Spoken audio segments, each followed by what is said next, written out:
again, excuse the mess.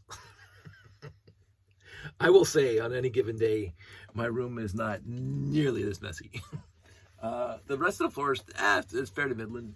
It's been better, but of course I got a used lot the other day, and that hasn't even been sorted into the collection yet because I don't have time to do what I want because I'm getting ready for a show in less than 3 weeks.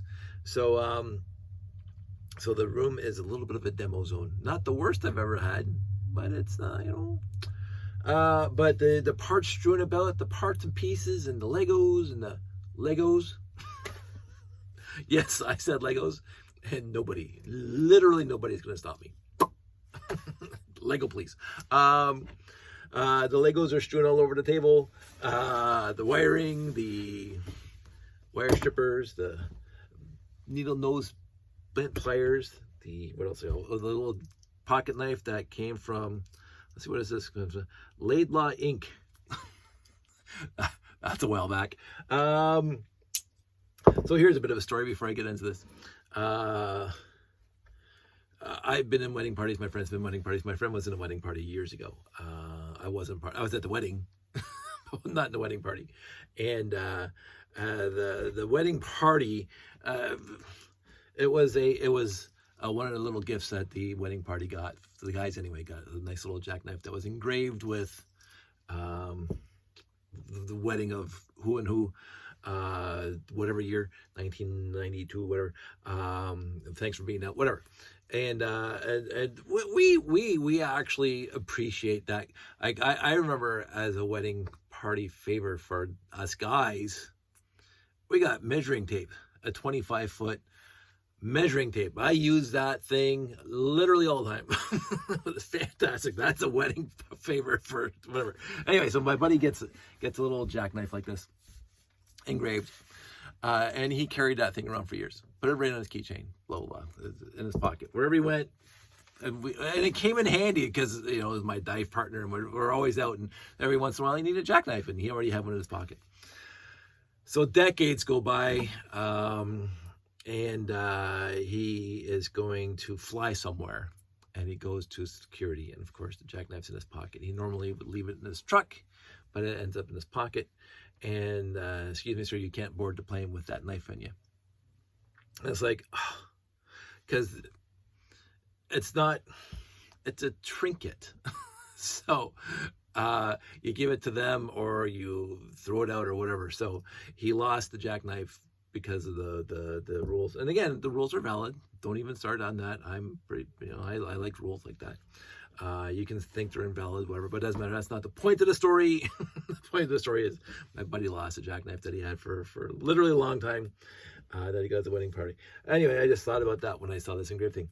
I also have this fake no-name Gruberman that I got at the Dollarama, and again, I had a real Gruberman years ago, and they are like the most versatile thing that you can also leave in your coat pocket because they do come in handy.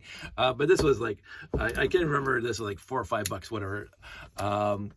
It's a replacement because I lost mine, and I wasn't going to spend another X number of double digits to buy a real official one.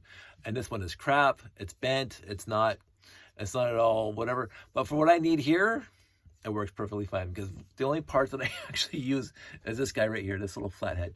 And that is to just get, so when you have a wire, let's get this, any wire, let's grab a wire.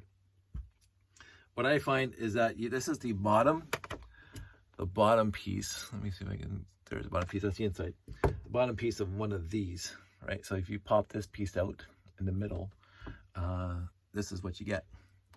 And it's got a little indentation right in the middle, and it's got two little offset indentations, if you can see them, and that's for the spikes from the metal strips that are these metal strips. And so that's the metal strips. The teeth, look at the teeth. Those are the teeth that cut into the wire when you press these two pieces together, top and bottom. When you press them together, the metal punctures the silicone and or insulation, and it cuts into the wire.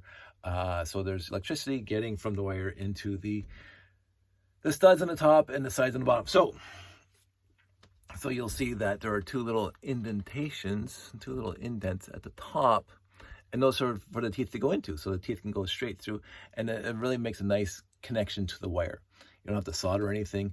It's a crimp connector, whatever. But the centerpiece is a little bit of a void, a little bit of a hole. So what happens is that if you put the wire, and I guess, again, forget the wire. I had a spool, there was a spool. I was gonna cut a piece off just because it just makes my life easier. So there's a little piece of wire that's almost identical. Again, if you're asking, BN Tech Go, highly efficient, super flexible silicone wire. This is 24 AWG, 24 gauge wire, silicone wire. And you can get it. What you can do is I bought this is a 25-foot roll. I also bought a 50-foot roll, which I just finished using up because I did make lots of wire for the layout. It comes in a 6-pack strand, basically, is 6 strands of wire put together. So it's like a ribbon cable, a 6-wire ribbon cable, where one of them is white, got white dashes on it, and the other fiber black. So you just break them up into strips of 2, and you can use that to replace all your old 9-volt stuff. And there's battery-powered bricks go on his page for sure. He's got fantastic walkthroughs. I've made a few, but none of them are as detailed or as clear as his. We've both been doing this for a while, and it is exemplarily awesome to replace the zombified, let me just find pieces. Give it at me. Zombified 9-volt wire. Just brains. Zombified 9-volt wire with the good stuff. And so allegedly, I mean, I've only had it for a couple years now. This will not fade, disintegrate, and or zombify. So silicone insulated BN Tech Go. I got these from Amazon.com. Highly efficient, super flexible silicone wire, 24 AWG, a 6-pack, 6-strand ribbon cable, and it comes in 25 and 50 foot. I've ordered both, and they're identical. This is what you'll see. This whole row has just got the black and white together because I used the other 4 strands, which are just black, to make all my 9-volt ribbon, 9-volt cables like that. This is one. See, I made this. It looks identical to the original. It acts identical to the original. It fits between the studs like the original. There's nothing about this that isn't like the original, except, again, what I'm told, that this thing will not disintegrate in 10 years and turn into zombified wire. And it takes a little bit of work. There's no soldering involved. You just take these ends apart and you put it together, and bing, bang, boom, Bob's your uncle. I do have a tester over here, this battery tester, because I do want to make sure that they're working before I use them again. But I've been replacing all my 9-volt. And of course, I got a whole bin of ends. You can see all the ends in there. And other things, like, again, I took them all off the light sensors, the rotation sensors. I cut off all the ends because I haven't done any of my trains yet. I've done 2 trains. I even took these apart, the wires, because I'm gonna fix those up. It's honestly, it's a walk in the park. If you have any kind of, and I'm a hack, straight up, I'm a hack. I'm no electronics major at all, but I've been doing it, and I have a 95%, at least a 95% success rate. So if I can do it, literally anybody who has any kind of aptitude with like these things and these things and this thing, you can do it. And you do need a little bit of a knife. At least I use a little bit of a knife to break take the other pieces apart. What you don't need for what you're gonna do is this thing. You don't need a Dremel.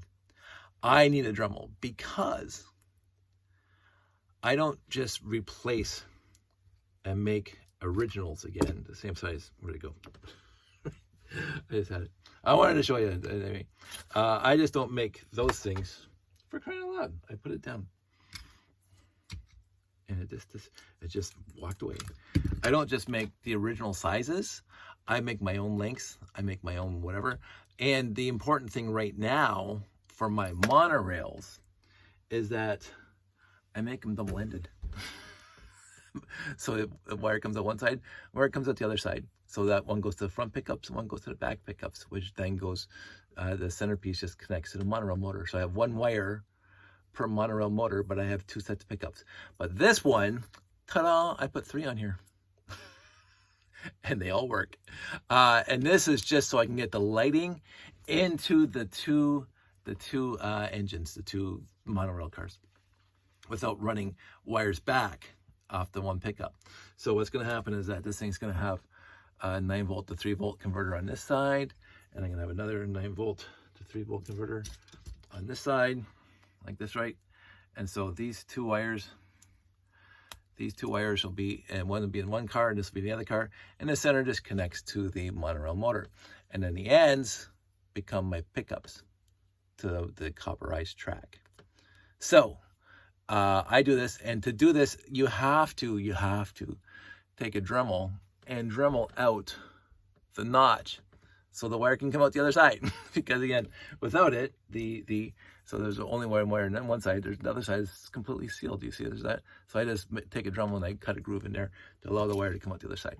So this is, again, not original. The original parts, except for the wire, original parts modified with the Dremel so the wire can come in and go out the other side. And I did it 3 times on this guy, because again, I'm too lazy to run wires around.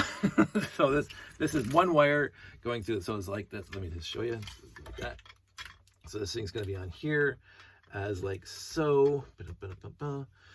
Gonna have a nice cover on here as like so. And this guy is going to be clicked down to here as like so. And then this wire is going to go to the front and come out that little hole here. And let's put this back on. And then the same thing in the back.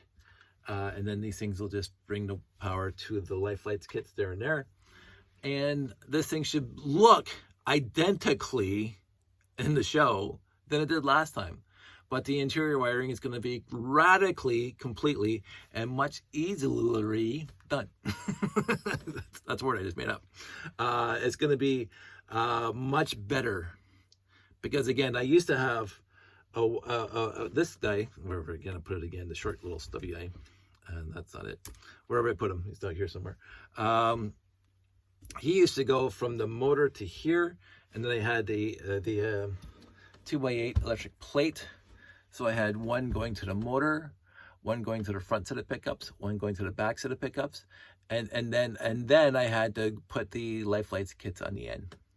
So this whole 2x8 was full, 9 volt to 3 volts. So this whole 9 volt connector, 9 volt connector, 9 volt connector, and then 9 volt to 3 volt life lights connector on this guy. And so there's a whole bunch of wires in there going back and forth. And then from the life lights kit, I had to send the wire to the other car to light that one up. And then so I have 2 wires going from car to car. Right now I'm going to have 1 wire going from here to here and connecting to the motor. So I don't have to run an extra wire to the motor because it's all 1 wire. so it's going to be a win all around. And these things can just go on top here like that. They can connect to the top of these things and then go right to the life lights kits. So I'm looking forward to this. I think it's going to be advantageous to me to have simpler wiring in this car. I don't think I'm going to change anything exterior at all.